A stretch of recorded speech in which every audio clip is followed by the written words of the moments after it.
Ceylon FT reported that the delegation, led by IMF's mission chief for Sri Lanka, Mangala Samaraweera, held discussions with Minister Samaraweera at the Ministry of Finance. The focus of this meeting was the loan instalment to be granted to Sri Lanka.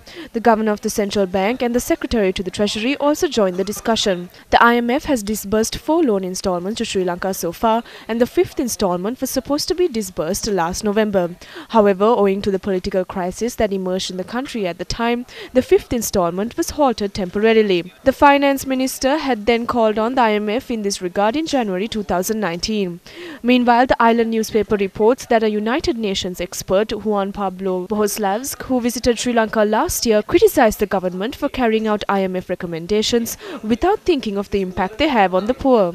He also criticized the automatic market-based mechanism, also known as the pricing formula, introduced to fix fuel prices, stating that such measures could have serious negative impacts on the livelihoods of fishing, farming and rural communities. Bohoslavsk, who is the United Nations independent expert on the effects of foreign debt and other related international financial obligations of states on the full enjoyment of all human rights, particularly economic, social and cultural rights, has written a report on his visit which will be presented to the 40th session of the Human Rights Council on February 28th. While the IMF's mission chief for Sri Lanka visited the island and held discussions with the Minister of Finance, the World Bank Vice President for the South Asian region, Hartwig Schaefer, was also in the island recently. He concluded a 3-day visit to Sri Lanka on Friday. He met and held discussions with President Maithripala Sirisena, Prime Minister Ranil Wickremesinghe, Minister of Finance Mangala Samaraweera and the Governor of the Central Bank, Dr. Indrajit Kumaraswamy, and a number of other high-ranking officials.